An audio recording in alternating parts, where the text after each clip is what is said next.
psychological thing. I'm just saying, at some point, there has to be something very basic about this. It's universal and it's wasteful. Therefore, we've got to figure out how does that happen. And I think it's got to be something to do with sexual reproduction. I can't think of any other explanation.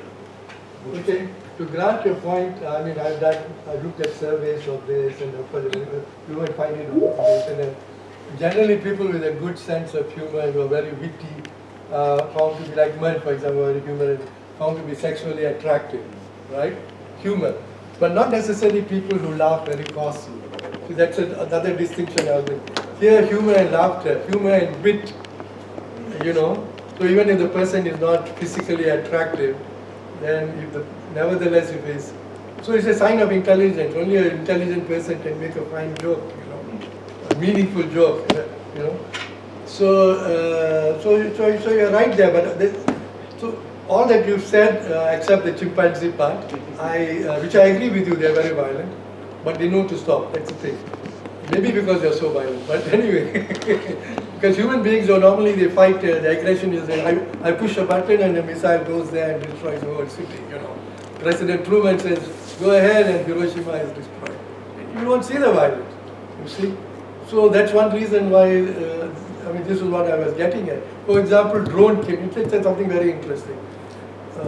Every Tuesday, Obama used to sit with a group and tick off a list of people who should be killed. Of course, all of them Muslims, including American Muslims, which is unconstitutional. They used to be killed. You'll be killed by drone.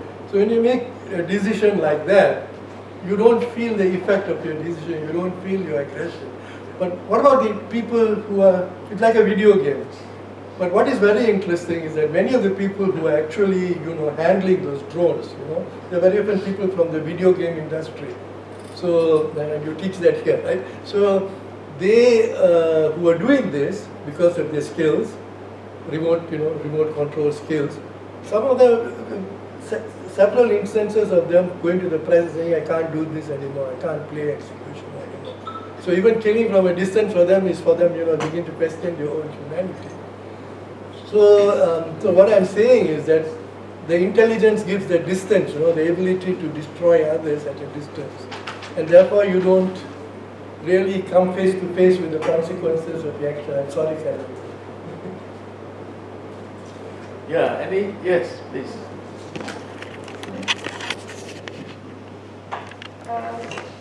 I just wanted to ask you, what is your comment about, do you believe that the laugh, historically, is it related to the material world? And being more introvert and like what Prof. Tajuddin was saying, we are teaching the students to be serious, and this comes from the history, that somehow related to the religion, we feel that we have to be spiritual, and the spirituality is introverting yourself. So you have to somehow not to laugh, because laugh is material worthy, and being more content and sad, even cry, because we have, for example, in Islamic culture, especially in Middle East, we have a lot to cry rather than to laugh. You mean especially in Iran? You mean especially in Iran, Iraq, in many countries. Is that especially in Iran? In many countries, we have a lot to mourn rather than to laugh and celebrate. Yes. All through the religious faith and many of these. So, I'm asking you, do you think this kind of development of this type of culture, is it because the laughing in the human history is more towards the thinking of material, it is a material world and that's why you have to be suppress it? Or is it coming from other instinct of the human? I mean, which is developed in the history through the traditional, especially traditional societies, like when you mentioned about India. I have been in India for 10 years. So it is really, you see that laughing, especially women and children and there is some boundaries about the laughing. So what do you suggest? Do you think we can say that the laughing towards the history has come towards the material earth, material worthy word for the human being concept or something else? Yes, in a sense. Actually, the way I would put it is, the way I would formulate it is that laughter is very related to a lack of self-control. And the religious traditions, all the religious traditions, emphasize control of self, looking within. So in that way, the material, lack of self-control, lack of control of the emotions is tied up with the material world. Yes. So in that sense, it's come to that. But I think it's more to do with self-culture. It's seen as a lack of self-culture. So generally, the saintly people and all, otherwise people will think they are frivolous. People go to them for advice, guidance, and if they see them behaving. So anyway, so this is correct. But then at the same time, and I think I can give you a pertinent example. There are certain situations where the people who are very sacred, they laugh very loudly. Yeah. So this is the case in India, and I talked to you about the Buddha coming to China and belly laughter. And we have the same problem in South America. Among the tribes, it's considered very bad to laugh. Only inferior people laugh. laugh. That is the highest level of people of spirituality. When you want to grow yourself to that level, you have to pass this phase. Yes. To reach to that certain stage, then you can laugh. And Yes, there is such a thing called sacred laughter. Yes, sacred laughter. Levi-Strauss, he studied this, and then, he doesn't believe in the sacred, he's a very secular person. But then he studied laughter, he called it repressed laughter and so on. That's what I'm responding to. So in Iran, you don't have comedian then? Sorry? In Iran, no comedian? Yes, we have a lot. Actually, we have a lot. Because I think we Iranian have the most jokes. Every second is produced because of the politics.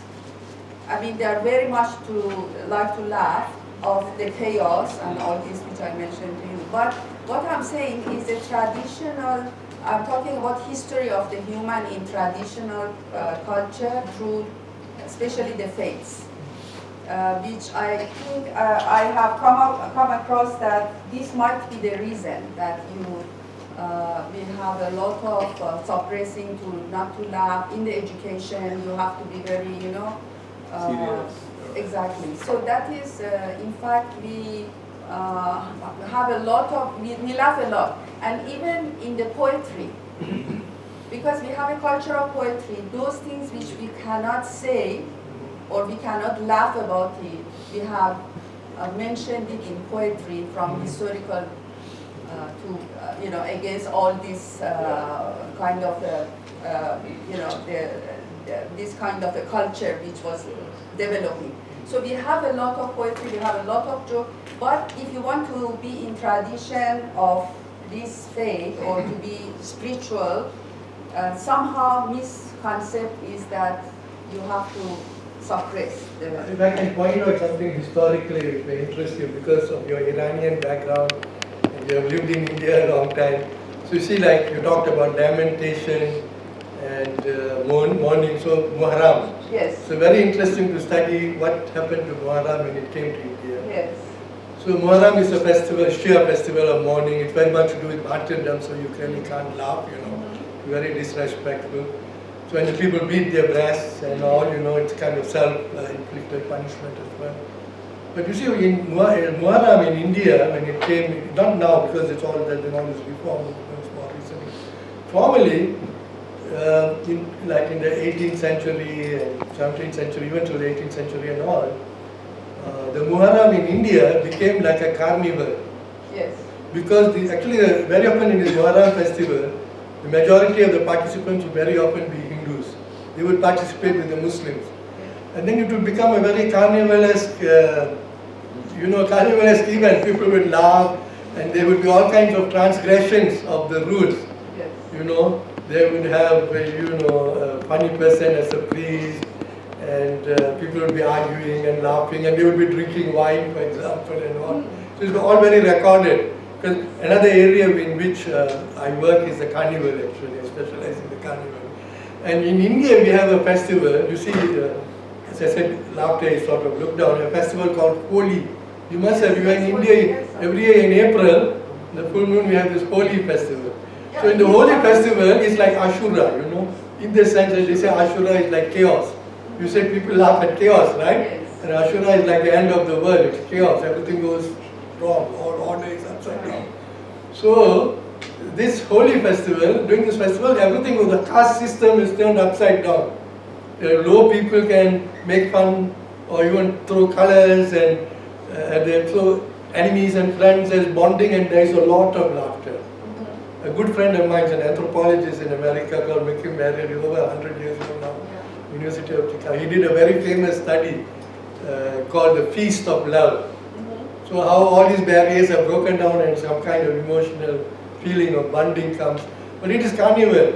So what is very interesting is I think India is the only country where Muharram became a carnival in past times, you know. You have to introduce that to the United Nations.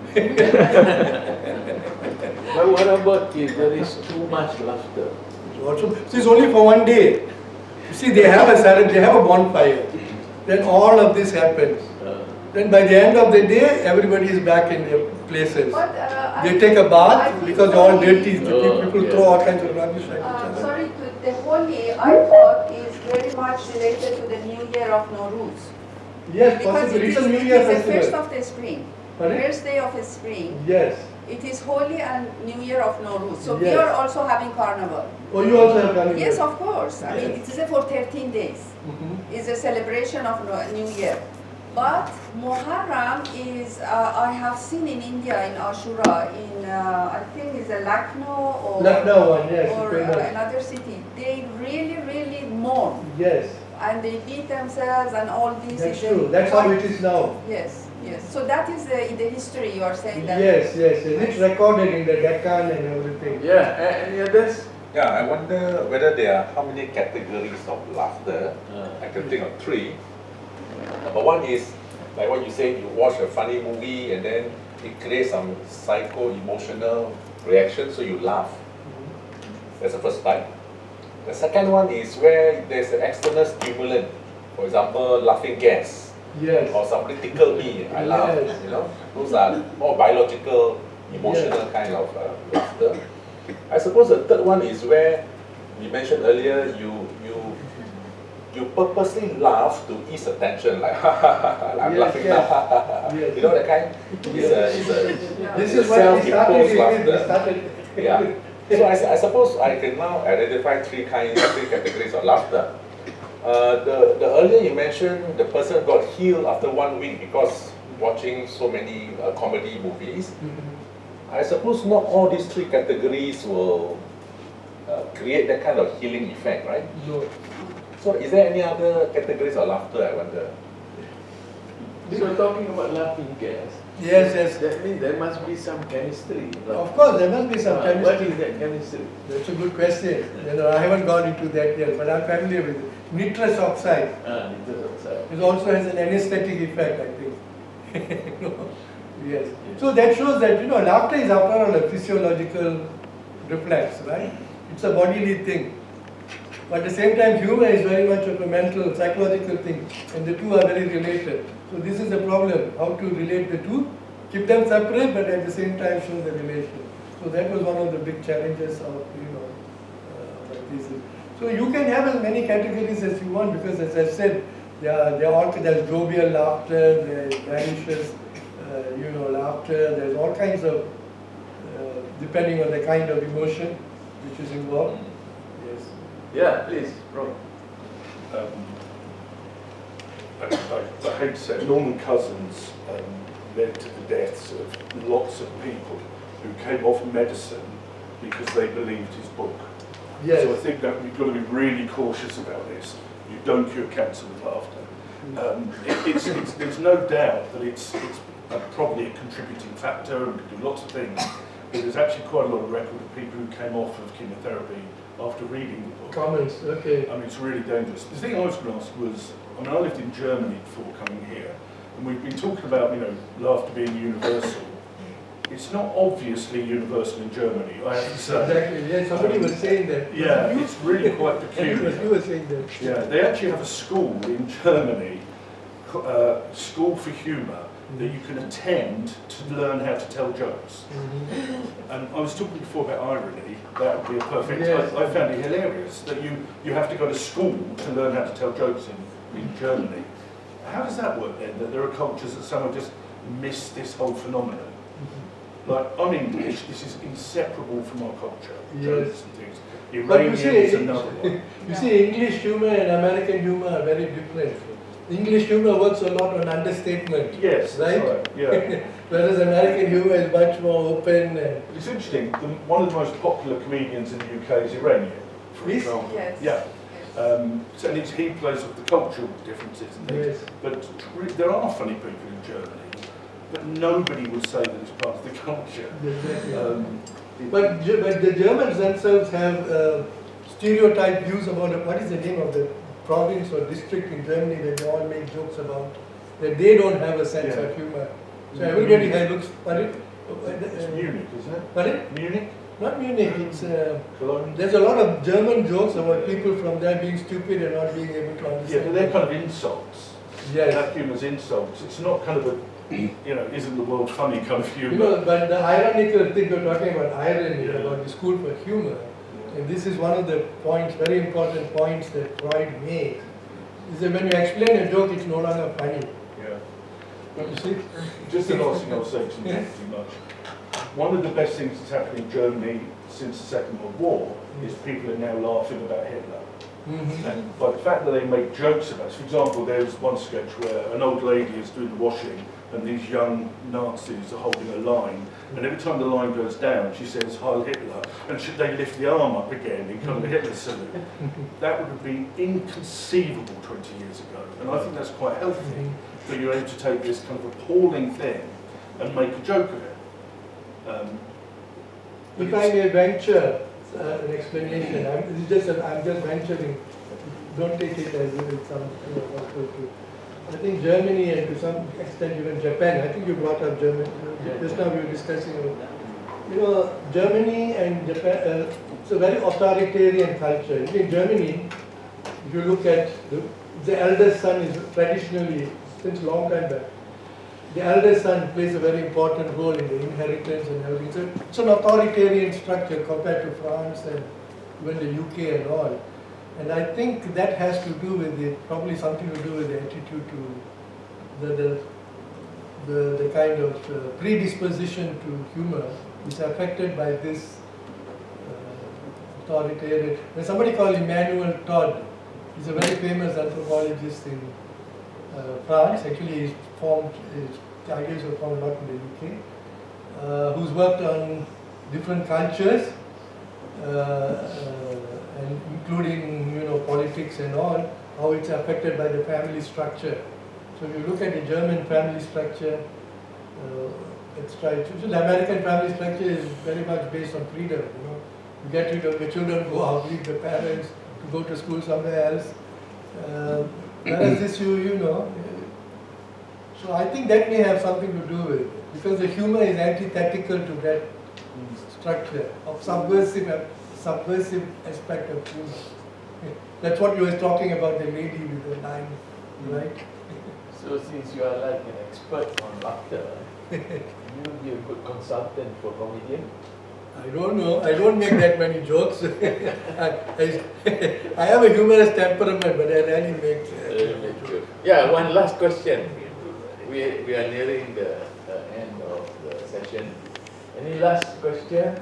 Comments? Yeah. Sundar, Yeah. Who is that? Online. Okay, yes, please. Yes? Is it Rastogi-ji? Ramjivan-ji?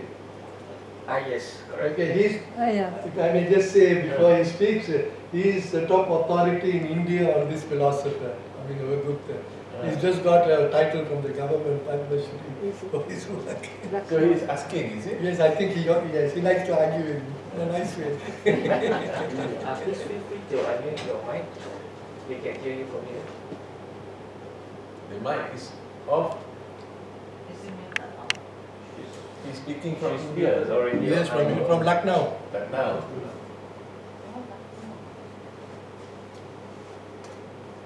She's not unmuting your. Huh? I think he has some difficulty with technology because Technical problem. technical problem. Miss. Because he had difficulty registering also. Yeah. Hi, Doctor. Can I ask a Ah. question? Ah. A final question. Yeah, please. Yeah.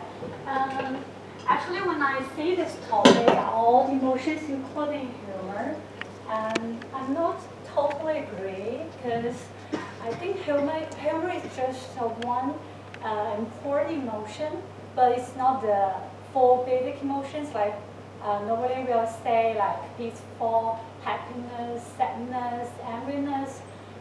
But I think humor actually can be transformed into optimism and enthusiasm, because I have some Indian friends, and I also know the movies, like movies and some other things, and so it is like a representative spirit and also a virtual of Indian culture, but I don't think it's applied or is that important in every region and culture, especially in the Northeast Asia, like China, Japan, Korea, especially China, will apply humor in normal life, but if it's formal occasions, we'll definitely avoid it to keep it formal and respect. So I just want to ask you. So when we are happy, then it's easy to create or adopt the humor. But when we are sad and angry, how to transform the humor? How to let humor to be the important ingredients for our growing up and overcoming the difficulties, especially in hard time. Thank you. Okay, first of all, what you said that humor is like not such an important, it's like more like a trivial emotion. And that's true actually. Humor, even in India, that's what I was saying, it is not humor but laughter, You see, you can be, nobody knows whether you are humorous or not, it's something in your mind. Only when you laugh do people know there's something going on, right? So if you look at the Indian classification of emotion, humor is not that important. That's the reason I'm looking at it. So it's not that important, and that's why, as I said, it's the lowest classes of people who laugh the loudest. So as you said, in formal situations now, like in an Indian context in a play, if there is an important meeting with the king or something, if somebody just laughs or jokes or something, it's considered very demeaning, and so even in India it's like that. What is interesting is that people have thought about humor, and especially this philosopher who's very serious, who's written about the most serious and sublime things in Indian thought. As I said, it's like Ibn Arabi. Took the trouble to think about humor and write about humor, He doesn't write about it, he didn't write a book on laughter. He talks about it in passing, when in that treatise, Indian treatise on dramaturgy. It discusses all the emotions. There's also a discussion of laughter, how to represent laughter on the stage. You can't have theatre without this humorous aspect, because it's one aspect of the human being is to laugh. If you have a theatre where you have comedies, maybe you don't laugh in the tragedy, but at least you have something like comedy, or satire. So I think that is the case in practically every culture, despite the fact that, as our friend said, Germans laugh less than Americans. Very often may not get the joke. There are a lot of French jokes about the lack of a sense of humor among the Germans. So that is there. Yeah. All right, I think we have come to the end of this very interesting sharing of this very interesting topic of laughter. I remember those days we used to have this Reader Digest. Yes. There is section laughter, The best medicine, exactly. How come they don't have that anymore? Because to me, I think if somebody doesn't laugh, something is wrong. No more Reader Digest. No more Reader Digest. So there must be occasions when you laugh, and as Prof. Manso gave his talk the other day, laughter or sadness and happiness is temporary. Yeah. So, but the secret is how do you prolong your happiness? So the laughter can... So I think the important thing is not whether you laugh or don't laugh, but how you laugh. How you laugh, yes. You know, there are many different ways of laughing, different ways of making jokes, and with very different and of different effects. Yes. Okay, I think we like to invite everyone to thank Dr. Sunthar.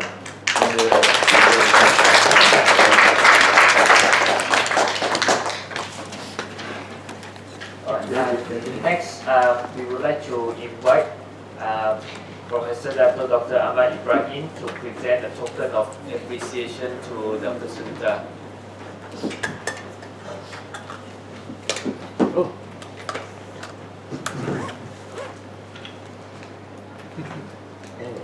Right. Thank you very much. Thank you very much to everybody. Laughing now, laughing. Thank you very much for having sat through this long. I'm sorry I didn't make a single joke. So, yeah, I told you it's going to be a serious talk. So. Thank you. Alright, a big thank you to our distinguished speaker, Dr. Sunthar, and also Professor Dr. Ahmad. So a big thank you to everyone as well for your participation today, and I hope you all enjoy and benefited from the talk. So before we leave, to enjoy the refreshment outside, I would like to invite everyone to take a group photo at the front. Outside. Session. Oh, okay. At the outside the lobby there. Yes. So take a group photo outside at the lobby there is the at the lobby. Thank you everyone. I think he has to rush off. Is that mine? We'll see whether he's still around.